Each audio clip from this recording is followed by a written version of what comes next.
আসসালামু আলাইকুম। বাংলা সংবাদে আপনাকে স্বাগতম। শুরুতেই জানিয়ে দেব সংবাদ শিরোনাম। হাসিনার মামলায় পিনাকির আটকের বিষয়ে যা জানা গেল।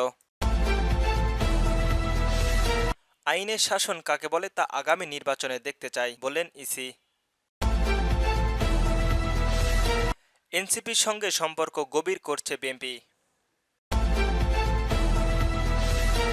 সর্বশেষ জানিয়ে দেব ভারতের বিরুদ্ধে আন্তর্জাতিক আদালতে মামলা করতে হবে।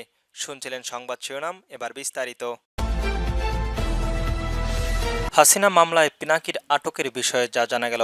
সম্প্রতি শেখ হাসিনার মামলায় ফ্রান্সের আটক পিনাকি ভট্টাচার্য শীর্ষক দাবিতে একটি ভিডিও ইন্টারনেটে ছড়িয়ে পড়েছে।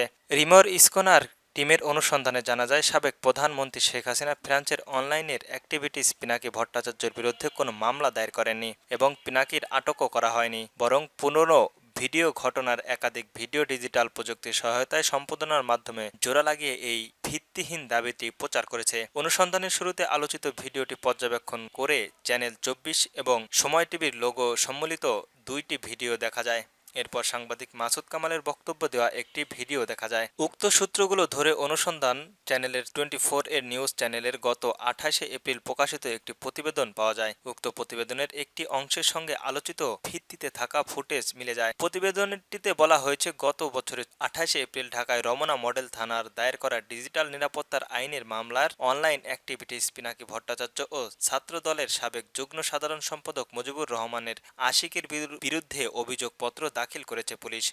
সেই ঘটনার সংবাদ এটি। আইনের শাসন কাকে বলে তা আগামী নির্বাচনে দেখতে চাই। আইনের শাসন কাকে বলে নির্বাচন কমিশনার তা আগামী নির্বাচনে দেখতে চায় বলে মন্তব্য করেছেন প্রধান নির্বাচন commissioner EC S M Nasiruddin. তিনি বলেন, আগামী নির্বাচনের অফিসারদের সব ধরনের ক্ষমতা দেওয়া হবে, তবে তারা যদি সেই ক্ষমতার যথাযথ ব্যবহার না করে তা অপরাধ হিসেবে গণ্য করা হবে। শনিবার ১১ অক্টোবর চট্টগ্রামে নির্বাচনী প্রতিক্রিয়া ভোট গ্রহণকারী কর্মকর্তাদের দায়িত্ব পালনের চ্যানেল সমূহের নির্পূর্ণ ও উত্তরণের উপায় শীর্ষক কার্যালয়ের প্রধান অতিথির বক্তব্যে তিনি এসব কথা বলেন। সিসি বলেন, আইন শাসন কাকে বলে তা আমরা আগামী নির্বাচনে দেখতে চাই। প্রিজাইডিং অফিসাররা যদি সঠিকভাবে দায়িত্ব পালন করেন তাহলে নির্বাচন স্বচ্ছ ও গ্রহণযোগ্য হবে, তাদের সিদ্ধান্তই চূড়ান্ত হবে। এনসিপির সঙ্গে গভীর সম্পর্ক করছে বিএনপি। সারা দেশে নির্বাচনী প্রস্তুতি শুরু করেছে বিএনপি। দলের ভারপ্রাপ্ত চেয়ারম্যান তারেক রহমান বিবিসিকে দেওয়া এক সাক্ষাৎকারে জানিয়েছেন, জাতীয় সংসদ নির্বাচনের আগেই দেশে ফিরবেন এবং নির্বাচনে অংশ নেবেন তিনি। দেশের বিভিন্ন সংসদীয় আসনের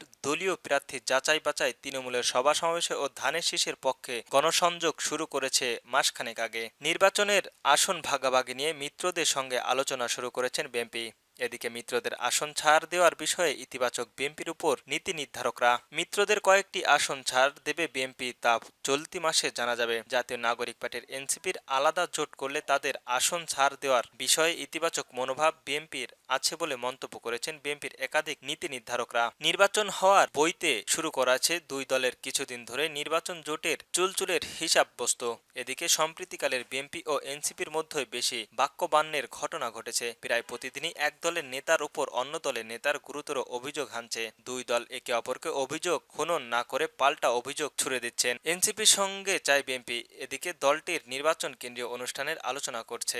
ভারতের বিরুদ্ধে আন্তর্জাতিক আদালতে মামলা করতে হবে। জাতীয় নিরাপত্তা রক্ষার্থে গুম খুনের অভিযুক্ত ২৮ আসামির কর্মকর্তাদের সেফ এক্সিট দেওয়ার অপচেষ্টার প্রতিবাদে অতি দ্রুত দোষরকারীদের গ্রেপ্তার করে বিচারের সম্মুখীন করার দাবি জরুরি সংবাদ সম্মেলন ডেকেছিল ইনকিলার মঞ্চ। সেইখানে ৫ দফা দাবি উপস্থাপনা করে দখলটির মুখপাত্র শরীফ উসমান হাদি সেখানে উঠে এসে ভারতের বিরুদ্ধে আন্তর্জাতিক আদালতের বিচারের দাবি চায়। আজ শনিবার ১১ অক্টোবর দুপুর ১২টার দিকে ঢাকা বিশ্ববিদ্যালয়ের মধুর ক্যান্টিনে সংবাদ সম্মেলনের আয়োজন করা হয়। সেখানে এই ৫ দফা উত্থাপিত করা হয়। সেই ৫ দফা হলো, আন্তর্জাতিক অপরাধ ট্রাইব্যুনালের কৃত্য গুম খুনের দায়ের অভিযুক্ত ২৮ জনের অবিলম্বে গ্রেপ্তার করে দ্রুত বিচারের মুখোমুখি করতে হবে। গুম খুনে সরাসরি ইন্ডিয়া এবং সংশ্লিষ্ট প্রতিনিয়ত হওয়ার আন্তর্জাতিক আদালতে বাংলাদেশের সরকারের ইন্ডিয়ার বিরুদ্ধে মামলা দায়ের করতে হবে। পিলখানা ও গুম খুনের কমিশনারের আন্তর্জাতিক বিরুদ্ধে ট্রাইব্যুনালের টিম সহ দায়িত্বপ্রাপ্ত সকলের পূর্ণাঙ্গ নিরাপত্তা করতে হবে। পিলখানার কমিশনের পূর্ণাঙ্গ প্রতিবেদন কোনো ধরনের কাটছাট ছাড়াই নির্ধারিত সময়ের মধ্যে জনসম্মুখে প্রকাশ করতে হবে।